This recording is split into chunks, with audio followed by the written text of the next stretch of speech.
Greetings in the name of Adonai Yeshua HaMashiach. Shabbat Shalom sa tanang mga Messianics ng Pilipinas, Luzon, Visayas ug Mindanao. O Shabbat Shalom sa tanang mga Hudyo, mga Israelita nga napatlaag usab diri sa tibuok Pilipinas. O Shabbat Shalom usab sa tanan dito sa nasod sa Israel. Shalom alino we alkol Israel, ang kalinaw mga kanato o sa tibuok Israel. Hallelujah. Mayong gabi kanatong tanan. Welcome na usab sa atong mubo nga pagpaambit sa mensahe ni Taknas kagabihon mga igsoon. So kay ano'y kulim laasot dabar ni kita imit ilabian haimit kay wala kita mahimog batok sa mga pulong sa kamaturan kundi sa pagdapig sa kamaturan. Dalaygon ang Adonai. So anhita sa lain usab nga mensahe mga igsoon nga ato'y paambit ni Taknas kagabihon nga naguluhan. Tinunglo ang tao nga dili motuman sa balaod sa Adonai. Okay. Deuteronomio Kapitulo 27, versikulo 26. Tinunglo ang dili motuman sa mga pulong ni ining nga kasuguan aron sa pagtuman kanila og magaingon ang tibok nga katawhan hinaot unta. So kini nga pulong maigsoon gibuhian ni Moshe o gisugo sa Adonai si Moshe sa pagsulti isip pasidaan ngadto sa mga katawhan sa Israel. Mga kaigsunan ang piniling katawhan sa Adonai kay kung maghisgotag ngalan nga Israel ang musantop sa atong hunahuna mao the chosen people of God. So walay lain mao ang Israel. So isip mga piniling katawhan sa Adonai sila gipasidan-an ni Moises ni ining mga pulonga nga tinunglo ang dili motuman sa pulong ni ining nga kasuguan aron sa pagtuman kanila o magaingon ang tibok nga katawhan hinaot unta. So common sense mga igsoon nga kung tinunglo dili gyud maluwas, di ba? Kumusta kamong mga Kristiyanos nga mga reliyon? Nagtuman ba mo sa mga kasuguan o nagsupak o makigdebate pahinuon sa mga sugo ug balaod sa Elohim? Ang nakadaot manggod sa mga pastor karon mga kaigsunan, mga pastor diya sa mga Kristiyanos kay naghimo sila og ilang kaugalingong pagsabot sa Biblia sa walay kahadlok kung unsa ka strikto ang pulong sa Adonai sa dili motuman sa iyang mga pulong. Dapat unta nga kung mobasa ka sa Biblia imong hunahunaon nga kana tinuod. Ha? Imong hunahunaon nga kana tinuod kung mobasa ka sa pulong sa Biblia. Hog ang Elohim nga nagsulti ni ana wala magkomedya o wala magtiyaw-tiyaw. Busa kung unsa ang iyang gidili diha sa Biblia, gidili gayud kana. Dili na angay supakon o pangatarunganan mga kaigsunan. Kung unsa ang iyang ipatuman diha sa Biblia, tumanon gayud kana. Dili na naangay nga supakon o pangatarunganan panimo. Ang nakadaot manggod sa mga Kristiyanos mga igsoon kay nagtuon sila sa pagpangatarungan dili sa pagtuman. Mo ni sakit karon sa mga kareliyonan diha sa mga kakristyanuhan nga mga reliyon mga kaigsonan. Ang ilang gitun-an mao ang pagpangatarungan dili ang pagtuman sa nakasulat diha sa balaang kasulatan. Hinumdumiha, wala magkomedya ang Adonai sa pagsugo niya kang Moises nga sultian ang katawan nga tinunglo ang dili magtuman sa tanan nga nasulat sa kasuguan. Sa Jeremias Kapitulo 11:3, si Jeremias giingnan sa Adonai, ingna sila nga nag-ingon ang Adonai ang Elohi sa Israel. Tinunglo ang tao nga dili motuman sa mga lagda ni ining kasabutan. Klaro?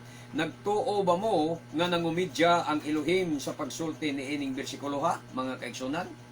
Sa bersikulo 4, nga akong gipatuman sa inyong katigulangan sa dihang gikuha ko sila gikan sa Ehipto ang dapit nga daw hudno alang kanila. Gisugo ko sila sa pagtuman sa tanan kong kasuguan aron sila mahimong akong katawhan ug ako mahimong ilang Elohim. Di man iyang gisulti sa Biblia mga kaigsunan, kamoy subli og basa diya sa imong Biblia mismo.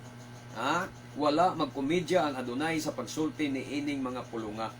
Tinunglo ang tao nga dili motuman sa mga lagda ni ining kasabutan. Unsa to akong gisgutan kaganina nga pag tinunglo di gina maluwas. Tinunglo ang di magtuman sa mga kasuguan. Kumusta ang mga reliyon? Kumusta ang mga Kristiyanos? Nagtuman ba mo sa sugo o wala? Kamo nalay tubag ni ana. No.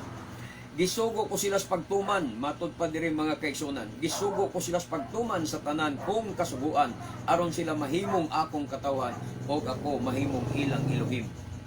So, kung dili ka magtuman sa iyang mga kasuguan, dili ka mahimong iyang katawhan.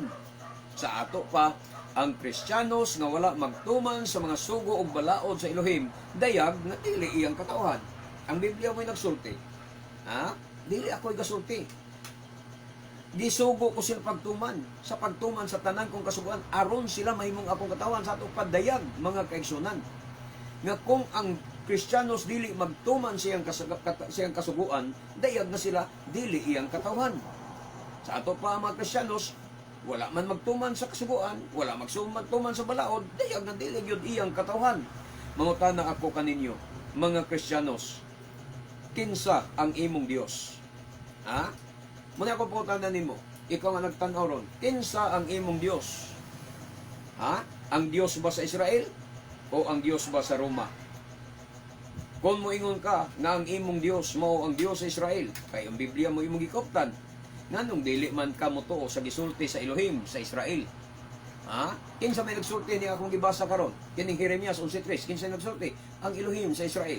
Karon, kung imong giilang ang imong Dios mao ang Dios sa Israel, nganong di man ka mo tuo sa gisulti sa Biblia nga tinunglo ang dili magtuman sa iyang makasuguan? Oh. Nag-ingon ang adunay ang Elohi sa Israel, tinunglo ang tao nga dili motuman sa mga lagda ni ining kasabutan.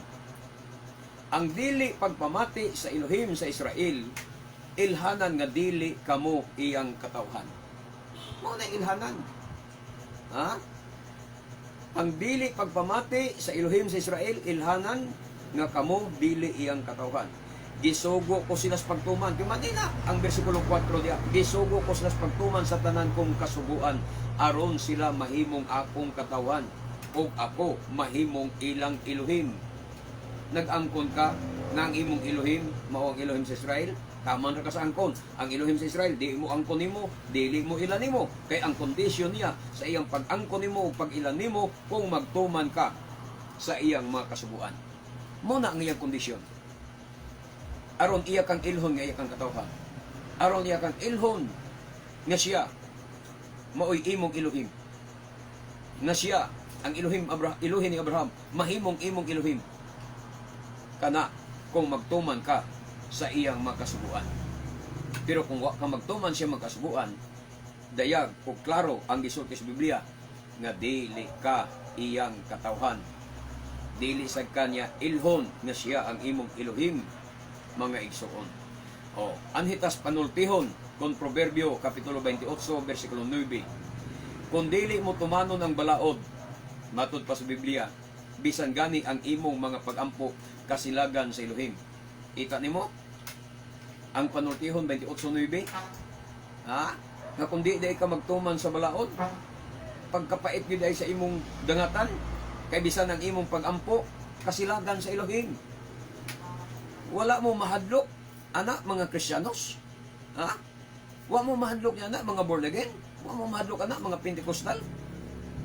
Nga kundi mo tumanon ang balaod, bisan ang gani ang imong pag-ampo, kasilagan niya. Kasilagan sa Elohim ang pag-ampo sa mga Kristiyanos. Mauna, nga kamong mga Kristiyanos, nga wala magtuman sa balaod, ayaw na lang mo pag-ampo. Ayaw na lang mo pag-ampo. Kay kasilagan ra na sa Elohim. Ha? Kasilagan ra sa Elohim ang inyong pagampo. O, Salmo 119, versikulo 21. Sundin ninyo sa inyong mga Biblia. Gibadlong mo ang mga mapahitason. Kinsa maning mapahitason? Ang mga tinunglo. Kinsa ang tinunglo? Ang wala magtuman sa iyong sugo. O, di ba? Gibadlong mo ang mga mapahitason, ang mga tinunglo, kay wala man sila magtuman sa imong mga sugo. Kinsa ang mapahitason? Ang mga tinunglo. Kinsa ang mga tinunglo? Ang wala magtuman sa iyong mga kasuguan. Mauna, nga gisigihan ta og badlong sa Elohim. Diri sa Pilipinas, gisigihan ta og badlong sa Elohim. Pinaagi sa mga bagyo, linog, tsunami, landslide, baha ug uban pa nga mga katalagman. Kay mao kana ang pagbadlong sa Elohim sa mga tinunglo, kay wala sila magtuman sa iyang mga sugo. Gibadlong sa Elohim ang mga mapahitason, o gipasabot na daan sa Biblia na ang mga mapahitason kanang mga tinunglo, ug kinsa ang tinunglo ang wala magtuman sa iyang mga sugo. Di kumusta mo mga Kristiyanos? Manamumusta lagi ko ninyo mga Kristiyanos? Nagtuman ba mo sa sugo o wala? Mga tarungan mo na nagtuman mo, asan dapita? I-prove mga Kristiyanos na nagtuman mo sa mga sugog balaod. Nga nung Domingo gyapon mo gasimba. Nga nung niyo bantay ang adlaw igpapahulay nga sugo man na. Ilhana na siyang katawan. Ang pagtamod sa adlaw igpapahulay nga maong Sabado. Nga nung na ninyo bantay kung nagtuman pa mo sa iyang mga sugo. Di ba ang sugo nga inyong gituman maura ang pagpangubrag ikapulo? Kamong mga pastor, gabaga lang inyong mga naon. Ikapulo ra pirmi ninyo gisilsil sa utok sa inyong mga membro, pero ang pagtuman sa adlaw ipapahulay nga mo ilhanan sa katawhan sa Elohim. Wa ninyo itudlo. I-prove ninyo nga nagtuman mo sa sugo. Nanong kaon man mong baboy kung nagtuman pa mo sugo. Naklaro man nas Biblia nga ang baboy gidili. Ang mga hugong pagkaon gidili. Naa man nas kasuguan sa Elohim. Nganong wa man mo magsaulog lagi sa mga pista sa Elohim. Nga klaro man na diya sa kasuguan sa Elohim na sa ulogon ang iyang mga kapistahan. Ang iyang mga tinudlong panahon. Kay mauna ang oras na siya makitagbo sa iyang katawhan. Yang anong Domingo man yun mo. Nagtuman maka mo sa sugo. Na day mabasa sa Biblia. Nang Elohim nagsugo. Na balaanon ninyo ang unang adlaw sa semana. O mauna ang adlaw sa balaang panagkatigom. Na ay mabasa niya na. Ang unang adlaw sa semana, mawang bala ang adlaw sa panagkatigom? Wala. Dayag ngawa mo magtuman sa sugo. Unya, ang mga bersikulo, nagtudlo, nagtumbok, nagtugan ka na to, nga tinunglo. Tinunglo. Ang wala magtuman sa mga sugo, tinunglo, mga kaigsunan. Ha? Unya. Sige, nangyapon mo pagtuo sa inyong kaugalingon nga naamos kamaturan. Nagtuo lang gyapon mo nga makabaton mo sa kinabuhing walay katapusan sa walay pagtuman-tuman sa sugog balaod sa Elohim. O, ang pangutanan nako, maluwas ba ang mga tinunglo nga supakan sa kasuguan sa Elohim? Dili. Dili gyud maluwas ang mga tinunglo nga mga supakan sa mga sugo ug balaod sa Elohim. Pinadayag, Kapitulo 23, versikulo 3. Basahan niyo diya. Walay bisan unsang tinunglo sa Elohim nga makaplagan diha sa syudad. Unsa ning syudad ra ang gisgutan? Dili ang Cebu City ha. Dili ang Manila City, dili ang Davao City ha. Ang syudad nga gisgutan sa pinadayag ang bagong Jerusalem or Kadas Jerusalem or New Jerusalem.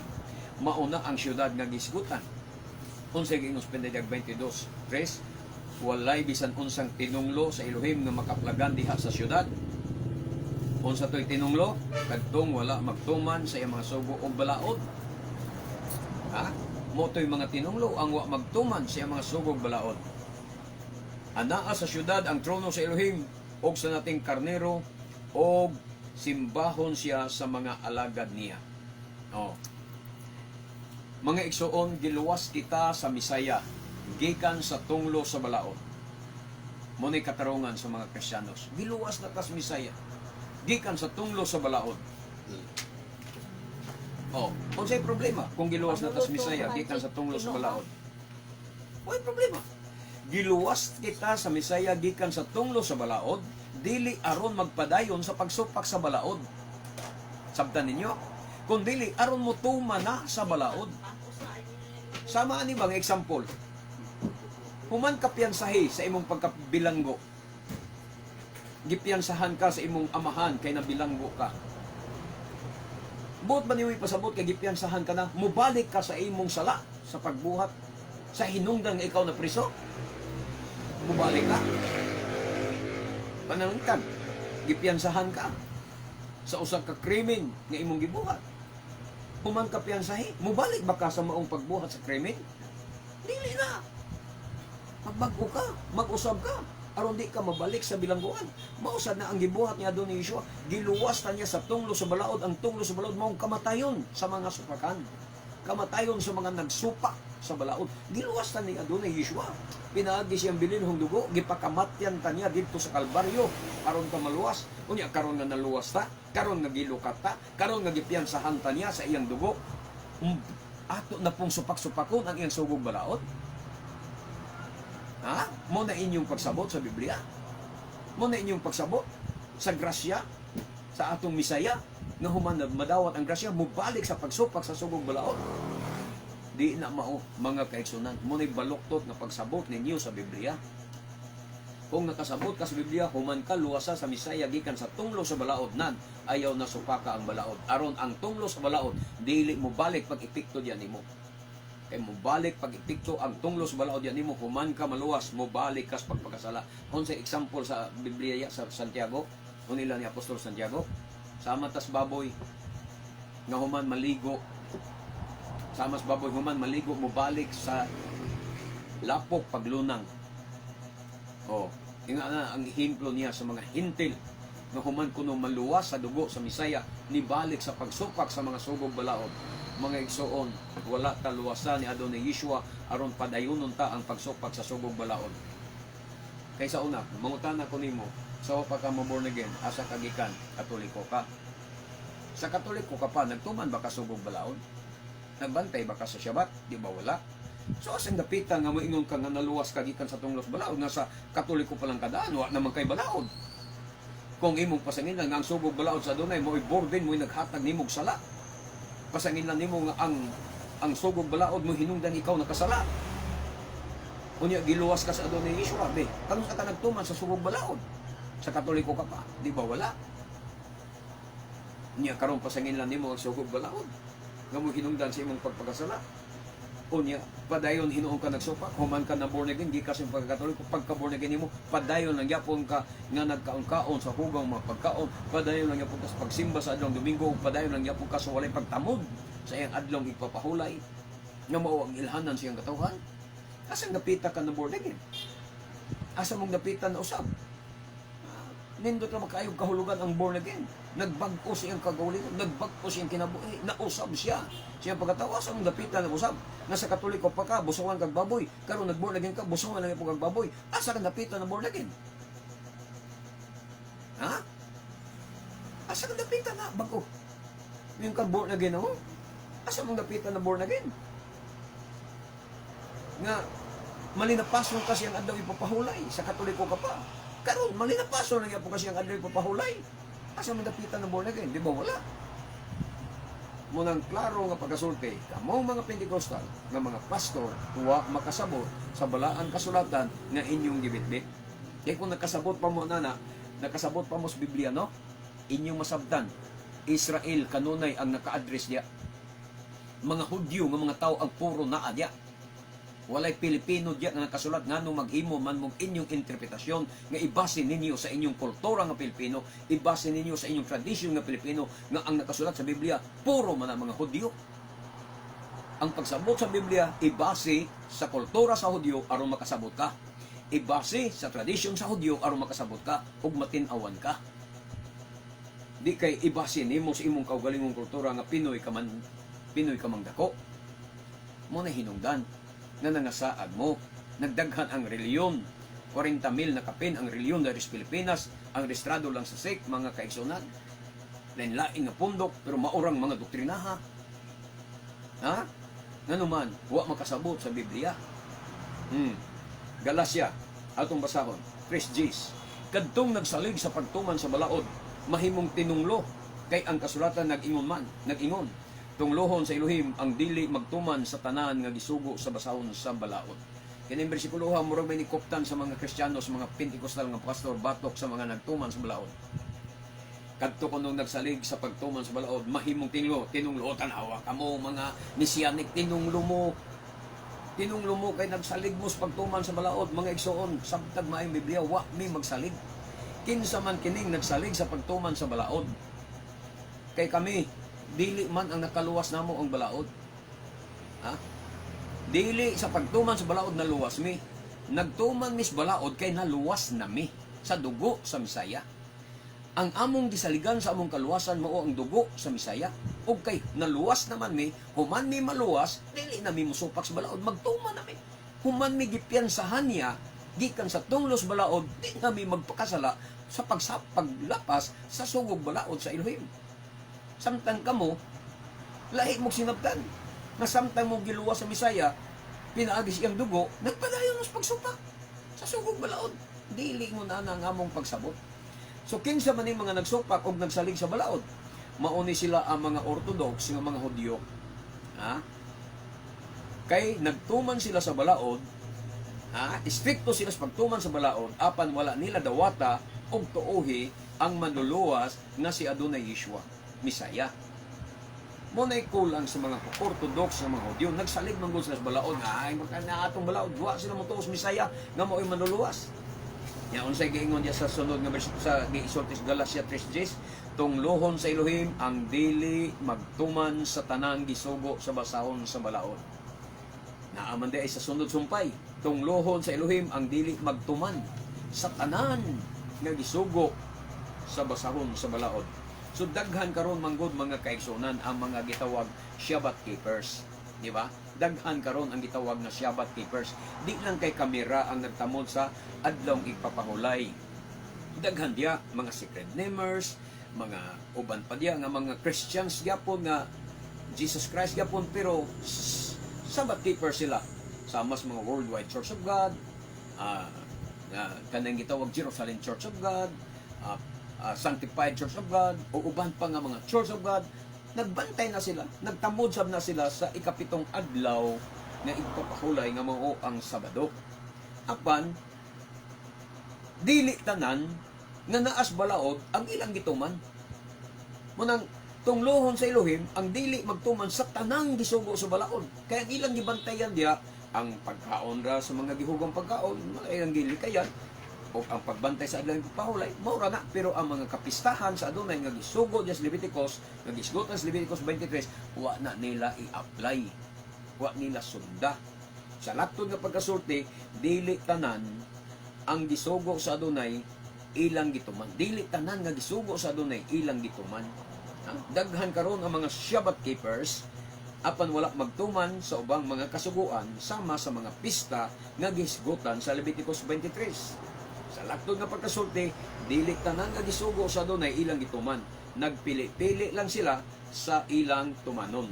So kung ang tinunglog yapon, ang di magtuman sa tanan, dapat kung magtuman ka sa adlong igpapahulay, magtuman ka sa paglikay sa mga hugawng pagkaon o sa pagpilig mga kosher nga pagkaon, kinahanglan pati ang iyang mga kapistahan imong tumanon kay naana sa kasuguan.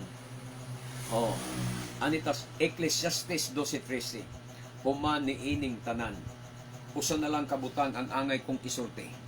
Tahura o kahadluki ang Elohim o tumana ang iya mga sugo alang kini sa tanang tao. Dito sa laing version, yun sa dito sa laing pagkasulti, kay mao kini ang tuyo sa pagbuhat sa tao. Hukman sa Elohim ang tanan tang buhat, bisan ang atong gibuhat sa tago, maayo man kini o daotan. So nahibalo ba mo mga igsoon nga ang sulmit sa tao mao ang balaod, mao ang kasuguan, mao ang Torah, mao ang napulo kasugo? Wa ba mo mahibalo na? Nga ang sulmit sa tao mao ang napulo kasugo. Nahinumdum ba mo mga kaigsunan nga sa tanang gibuhat sa Elohim sa sinugdanan, ang tao lamang ang iyang gigamitan sa iyang kamot, sa iyang pagpumol niini. So malapas Genesis 2:7. Unya mikuha nga dunay Elohim og yuta og nagbuhat siyang tao gikan niini, gihoy pa niya sa buho sa ilong, gihoy pa niya ang buho sa ilong sa tao sa gininhawa nga naghatag og kinabuhi ug ang tao nakabaton og kinabuhi. So moora nang sa tanan niyang gibuhat gikan sa Genesis 1:1, tanan gipamulong ra man niya, mutong ha ang mga kakauyan, mutong ha ang tanang klase sa mga mananap, Pero pag abot sa tao, iyang giumol. Giumol niyang tao, sama siyang dagway. Sa ato pa, ingon usab ni ini ang iyang gihimo sa paghatag niya sa 613 laws mga kaigsunan, ang napulo ra kasugo ang iyang gigamitan sa iyang kamot. Matud pa sa Deuteronomy 9:10, gihatag kanako sa Adonai ang duha ka papan nga bato nga gisulatan sa Elohim pinaagi sa iyang tudlo. Gigamitan sa iyang tudlo mga kaigsunan. Nahisulat ni ini ang tanan nga giingon niya kaninyo dito sa bukid gikan sa taliwala sa kalayo samtang nagtigom kamo. Exodus 31:18. Tapos makigsulti ang Elohim kang Moises dito sa bukid sa Sinai, gihatag niya ngadto kang Moises ang duha ka papan nga bato nga gisulatan sa kasuguan nga ang Elohim mismo maoy nagbuhat. Gikorte mismo sa kamot sa Elohim mga kaigsunan. So duha ra ka butang diha sa Torah nga gigamitan sa Elohim sa iyang kamot. Ang Taora sa pagbuhat kaniya o ang napulo kasugo sa paghatag nini ngadto sa tao. Gigamitan siyang kamot. Busa, tahura o kahadloki ang Elohim o tumana ang iyang mga sugo kay maura ka na ang tuyo sa iyang pagbuhat sa tao. Mana ang gisultis Ecclesiastes 12:13. Sa ato pa, kaparis di ay sa tao ang napulo kasugo mga igsoon. Mauna nga giingon dire nga ang mga sugo gibuhat alang sa tanang tao. Sa ato pa, kung imong hunahunaon, dili lang di ay para sa mga Israelita ang kasuguan, kundi para di ay sa tanang mga tao. O kamong mga Kristyanos, unsa man mo, mga tao mo o mga baboy mo. Basaha og sabtan ninyo maayo ang Ecclesiastes 12:13 mga kaigsunan. So tumana ang kasuguan sa Elohim matud pa diri sa Proverbio 19:16. Tumana ang kasuguan sa Elohim og mabuhi kag dugay, mamatay ka kun dili mo kinitagdon. Sa lain nga pagkasulti giingon dito, ang nagtuman sa kasuguan nagamping siyang kinabuhi, apan ang nagsalikway niini dali rang mamatay. Sa ato pa, ang kinabuhi ug ang kasuguan magkadugtong, magkapares o magkasulmit mga kaigsunan. Ang kinabuhi sa tao ug ang kasuguan, ang napulo kasugo, magkasulmit na sila, magkapares na sila. Mauna nga ang Torah mao ang atong kinabuhi. Matud pa sa Deuteronomio 32:46 ngadto 47, niingon siya kanila, itisok sa inyong kasing-kasing ang tanan nga gisulti ko kaninyo ning adlaw, ipatuman kini sa inyong mga anak aron ilang matngunan pag-ayo ang tanan nga giingon ni ining balaod ni ining Torah. 47, dili kini butang nga katiaw-tiawan kay mao kini ang tibuok ninyong kinabuhi. Unsa ang balaod? Mao ang tibuok natong kinabuhi. Magkapares, magkasolmit ang Torah, balaod ug ang atong kinabuhi. Muna nga nadungog na matod pas Ecclesiastes 12:13, ang tanan nadungog na. Kahadloki ang Elohim ug tumana ang iya mga sugo kay maura kini ang tuyo sa pagbuhat sa tao. Tahura ug kahadloki ang Elohim ug tumana ang iya mga sugo kay maura ka na ang tuyo sa pagbuhat sa tao. Sulmit sa tao, sulmit sa kinabuhi sa tao ang napulo kasugo sa Elohim. Mauna nga kung imong supakon ang napulo kasugo, patay kang bata ka. Patay kang bata ka. Kay mauday na ang sumpay sa atong kinabuhi. Matud pa sa atong gibasa, dili kini butang nga katiaw-tiawan, mao kini ang tibuok ninyong kinabuhi. Kung tumano ninyo kini, magpuyo kamog dugay dito sa yuta nga inyong panagihahon tabok sa Hordan. Kung nagkomedya ka sa Torah, buot ipasabot nga nagkomedya ka sa imong kinabuhi. Kung imong gikomedyahan ang sugong balaod sa Elohim, buot pasabot imong gikomedyahan ang imong kinabuhi. Mga tarungan mo, Brad, nagtuman mamis na pulo kasugo. Okay. Nganong basaha ko no klarong na pulo kasugo kung gituman ba nimo ang tanan? Di ba ang siyam ray imong gituman? Pero ang labing importante diya nga mao ilhanan siyang katawan nga mao ang Shabbat, mo wa nimo tumana. Wa mo makamatikod ni ana mga Kristiyanos. Nanong ang mga pastor nagtudlo nga tumanon ang siyang kasugo sa balaod. Siyang kasugo gituman ninyo kanarang usa nga inumdumi ang adlong igpapahulay ug balaan na kin maura nay wa ninyo tumana nga mauunta nay ilhanan nga gihimo sa Elohim alang sa iyang katawhan. Ang ilhanan sa ato pa imbis mo unay si wedding ring, imbis mo unay wedding ring, ang gitawag Shabbat mo pay imong gihubo o gilabay. Imbis mo wedding ring ang Shabbat, ilhanan nga ikaw ug ang adunay mag-asawa. Maupay imong gilabay ang wedding ring nga mao ang Shabbat. Mao nay delikado ninyo. Ayaw kumidyahi ang napulo ka sugo. Kay diha nalambigit ang imong kinabuhi. Am Yisrael kay mabuhi ang katawhan sa Elohim. Baruch Hashem, Elohi Abraham, Elohi Yitzchak, Elohi Yisrael. Bishem Adonai Yeshua HaMoshiach. Amen. Baruch Hashem. Hallelujah. Ini ang inyong ubos na alaga diha sa Adonai, Matef Gedeon Silva, magaingon kaniyong tanan, nga bulahan ng tao nga magasusi sa balaang kasulatan, magatuman ni ini, hangtod sa sunod na Shabbat. Shabbat Shalom kanatong tanan. Baruch haba, Bishem Adonai, dalaygon ang naganhi sa ngalan sa Adonai. Shalom, Shalom.